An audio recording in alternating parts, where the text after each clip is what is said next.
నమస్తే, తెలుగు రాజ్యంకి స్వాగతం. నేను మీ సంధ్య. ఆంధ్రప్రదేశ్ రాజకీయాల్లో ఇప్పుడు మావిగన్ అనేది ఏ రేంజ్లో ట్రెండ్ అవుతుంది, ఎంత పెద్ద ఎత్తున చర్చ జరుగుతుంది అన్న విషయం మీ అందరికీ తెలిసిందే కదా.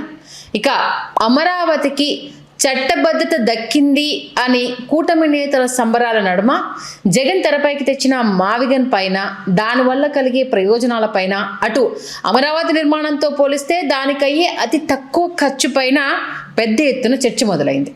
దీనిపై ఇప్పటికే తీవ్రమైన చర్చలు జరుగుతున్న నేపథ్యంలో మాజీ ఐపీఎస్ అధికారి ఏబి వెంకటేశ్వరరావు చేసిన కొన్ని వ్యాఖ్యలు ప్రస్తుతం సీఎంగా ఉన్న చంద్రబాబు వేస్ట్ అనే సందేశాన్ని ప్రజల్లోకి పంపించినట్టు అయ్యిందంటున్నారు పరిశీలకులు.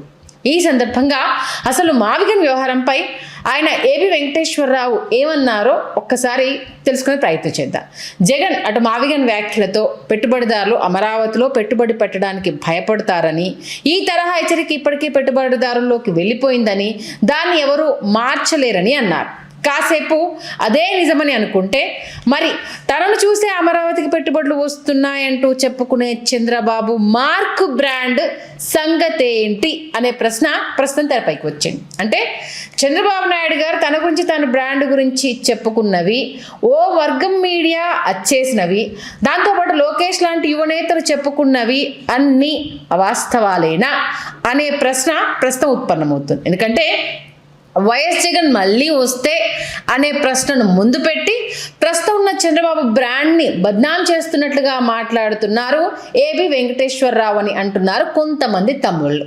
ఇక్కడ మరో ఆసక్తికరమైన విషయం ఏంటంటే అమరావతికి ఈ 3 ఏళ్లలోనూ ఎలాంటి పెట్టుబడులు రాకపోయినా, అసలు ఎలాంటి అభివృద్ధి జరగకపోయినా గతంలో చంద్రబాబు చూపించిన గ్రాఫిక్ స్థానంలో ఏ వీడియోలు చూపించాల్సిన పరిస్థితి వచ్చినా అందుకు కారణం జగన్ తీసుకొచ్చిన మావిగన్ అంశమే అని చెప్పి తమ చేతకానితనాన్ని ఒప్పుకుంటూనే ఎన్నికలకు వెళ్లాలనే ఆలోచన సైతం ఇప్పటి నుంచే టీడీపీ నేతలు చేయాలని ఏబీవీ కోరుకుంటున్నారా అనే సందేహాలు ఇప్పుడు తెరపైకి వస్తున్నాయని అంటున్నారు. అంటే చంద్రబాబు చెప్పారనో, భజన బృందం వాయించిందనో, బాకా ఛానళ్లు ఊదాయనో, కరపత్రాలు వచ్చేసాయనో కాకుండా కేవలం లక్షల ఎకరాల్లో తాము తమ వారుకున్న భూముల మధ్యనే అమరావతి రాజధాని ఉండాలని, అందుకు ఎన్ని లక్షల కోట్ల ప్రజాధనమైన వృధా చేయడానికి తాము సిద్ధంగా ఉన్నామని చెప్పే మాటలకు పెట్టుబడిదారులైనా సామాన్యులైనా విలువిస్తారా?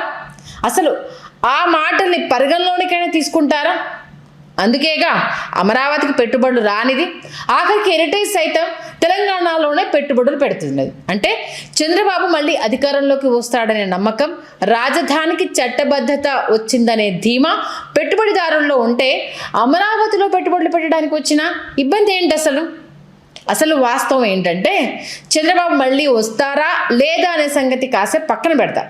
అమరావతికి చట్టబద్ధత కల్పించడం ద్వారా రైతులను మురిపించగలిగారు తప్ప పారిశ్రామికవేత్తల్లో అయితే ఎలాంటి విశ్వాసాన్ని, నమ్మకము కలిగించలేకపోయారన్న మాట వాస్తవం. ఇక వివరాలు సరిగ్గా చెప్పలేక, చంద్రబాబును పారిశ్రామికవేత్తలు నమ్మడం లేదని అంగీకరించలేకో, అమరావతి కంటే జగన్ తెరపైకి తీసుకొచ్చిన మావిగన్కే ప్రజా మద్దతు రోజు రోజుకు పెరుగుతుందన్న నిజాన్ని ఒప్పుకోలేకో పారిశ్రామికవేత్తలను జగన్ భయపెడుతున్నారంటూ ఏబి వెంకటేశ్వరరావు గారు చేసిన వ్యాఖ్యలను సెల్ఫ్ గోల్ అని ఒకరంటే, ఆత్మవంచన అని మరికొందరు అంటున్నారని తెలుస్తోంది.